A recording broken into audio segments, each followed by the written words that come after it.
Hello, I am William. As I considered how to publicize this video, I learned that one of the topics most frequently sought on the internet is weight loss. And that surprised me, but it also made sense. And so I asked myself what insight I have to share on this subject.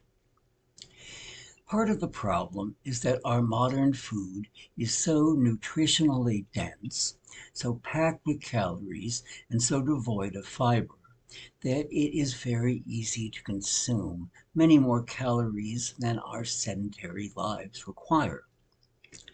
However, I would like to suggest another factor in weight control, because I believe there is a relationship between the digestion of food and the comprehension of our daily experience. Consider that each day is a page in the book of our life, and on that page are lessons which we must strive to understand. And so I would urge each of you to take time in your life for silence and reflection, and to review the events of the day in the evening backwards from the present moment back to the moment you woke up. Imagine that you have spent the day winding a string around a top, and at the end of the day, you pull the string and let the day's events spin out in reverse order.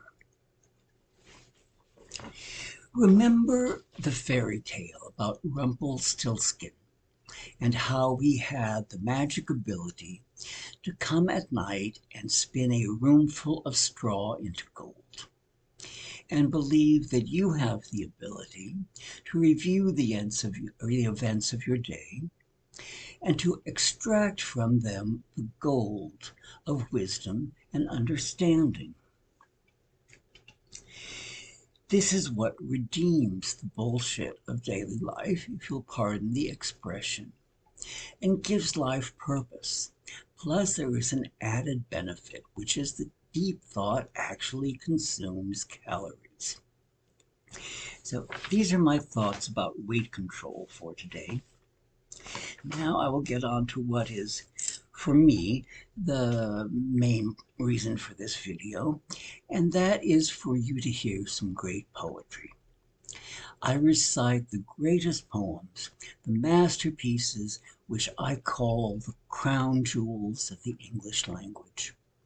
And I believe that every English-speaking person should hear these poems several times in the course of a life. But in fact, we hardly ever hear them spoken at all. We mostly hear them just as voices in our head. And that is not the same thing as hearing them performed by an artist. And so today I will recite The Lady of Shalott. Now you may know this poem from the singing of Loreena McKennitt, but if you know McKennitt's song, then you have not heard the whole story. The poem was written by Alfred, Lord Tennyson, the quintessential Victorian poet, and one of Queen Victoria's poets laureate. Tennyson wrote many poems about King Arthur and his knights, but The Lady of Shalott is one of his most original inventions. He took a minor character in Malory's Morte d'Arthur and transformed her into a fairy tale heroine, whose curse in regard to Lancelot mirrors the fate that befalls Lancelot himself.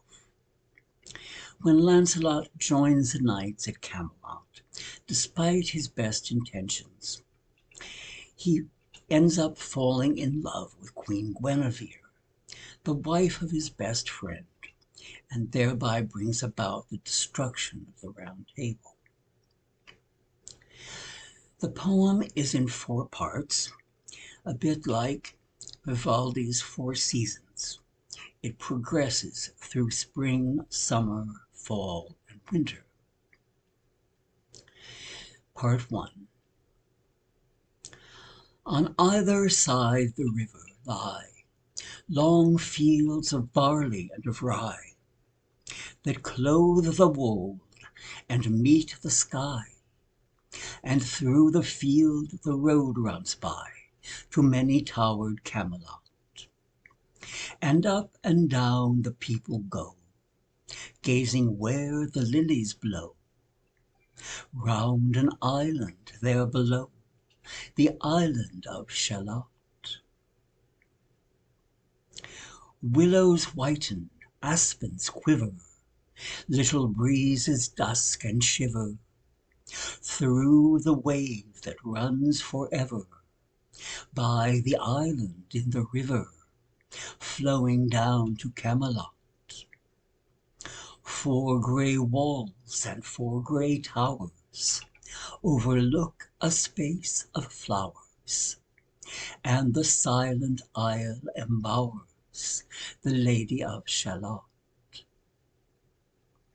By the margin willow veiled slide the heavy barges, trailed by slow horses, and unhailed the shallop flitteth, silken sailed, skimming down to Camelot. But who hath seen her wave her hand, or at the casement seen her stand? Or is she known in all the land, the Lady of Shalott? Only reapers reaping early, in among the bearded barley, hear a song that echoes cheerly from the river winding clearly down to towered Camelot. And by the moon the reaper weary, piling sheaves in upland airy, listening whispers, 'tis the fairy Lady of Shalott. Part 2. There she weaves by night and day a magic web with colours gay. She has heard a whisper say, a curse is on her if she stay to look down to Camelot. She knows not what the curse may be, and so she weaveth steadily, and a little other care hath she, the Lady of Shalott. And moving through a mirror clear, that hangs before her all the year, shadows of the world appear. There she sees the highway near, winding down to Camelot. There the river eddy whirls, and there the surly village churls, and the red cloaks of market girls pass onward from Shalott. Sometimes a troop of damsels glad, an abbot on an ambling pad, sometimes a curly shepherd lad, or long-haired page in crimson clad, went by to towered Camelot. And sometimes through the mirror blue, the knights come riding 2 by 2. She hath no loyal knight and true, the Lady of Shalott. But in her web she still delights to weave the mirror's magic sights. For often through the silent nights a funeral with plumes and lights and music went to Camelot. Or when the moon was overhead, came 2 young lovers lately wed. I am half sick of shadows, said the Lady of Shalott. Part 3. A bowshot from her bower eaves, he rode between the barley sheaves. The sun came dazzling through the leaves, and flamed upon the brazen greaves of bold Sir Lancelot. A red-cross knight for ever kneeled to a lady in his shield that sparkled on the yellow field beside remote Shalott. The gemmy bridle glittered free, like to some branch of stars we see, hung in the golden galaxy. The bridal bells rang merrily as he rode down to Camelot, and from his blazoned baldric slung a mighty silver bugle hung, and as he rode his armour rung beside remote Shalott. All in the blue unclouded weather, thick jewelled shone the saddle leather, the helmet and the helmet feather burned like one burning flame together as he rode down to Camelot, as sometimes through the purple night, below the starry clusters bright, some bearded meteor, trailing light, moves over still Shalott. His broad clear brow in sunlight glowed, on burnished hooves his war-horse trode. From underneath his helmet flowed his coal-black curls, as he rode down to Camelot. From the bank and from the river he flashed into the crystal mirror. Tira Lira by the river sang Sir Lancelot. She left the web, she left the loom, she made 3 paces through the room.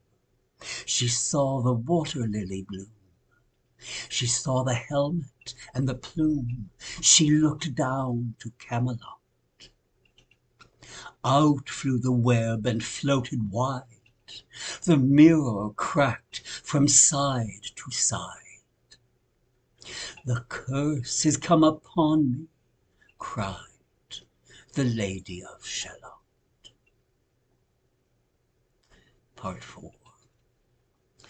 In the stormy east wind straining, the pale yellow woods were waning, the broad stream in his banks complaining, heavily the low sky raining over towered Camelot. Down she came and found a boat beneath a willow left afloat, and round about the prow she wrote the Lady of Shalott.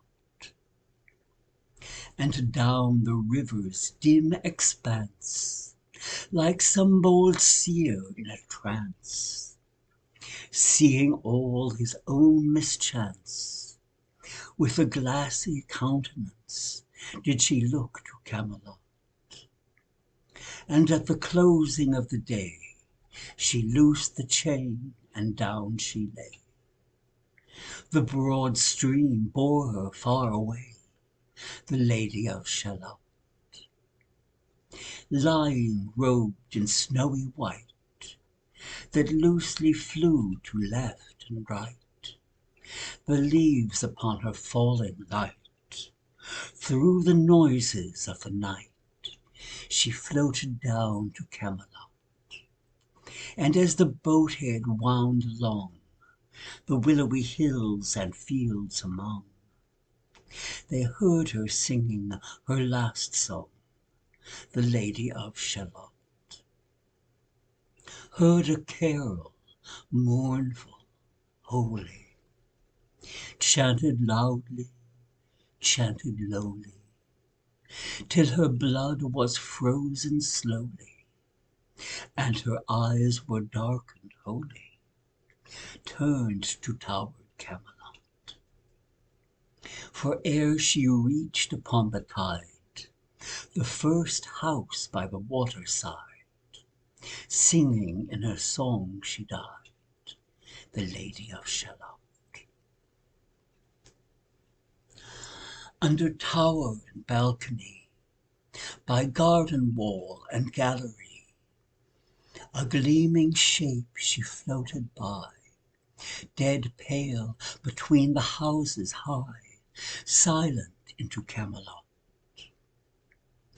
Out upon the wharf they came, knight and burgher, lord and dame, and around the prow they read her name, the Lady of Shalott.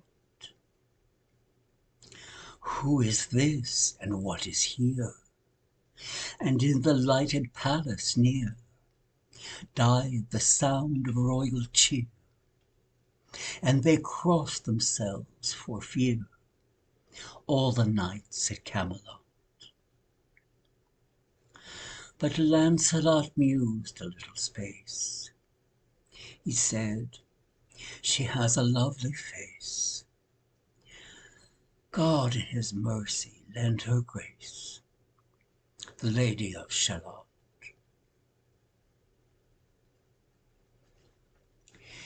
For those of you who love Arthurian lore, I will offer a little more information about Lancelot. He was known as Lancelot du Lac, Lancelot of the Lake, and he was the son of the Lady of the Lake, the high priestess of Avalon. We are told his father was a French king, but Lancelot grew up in the seat of the goddess cult of Celtic Britain, and that is why Tennyson tells us that on his shield a knight kneels to a lady. The name Avalon comes from the Celtic word Apfelland, meaning apple land, because the apple tree represented happiness to the Celts. And it was near Avalon as a youth that Lancelot created a garden wherein he cultivated the plants used in Celtic medicine. In future videos, I'll offer some more thoughts about weight control, but I warn you, I am using this to lure you into a love affair with great poetry.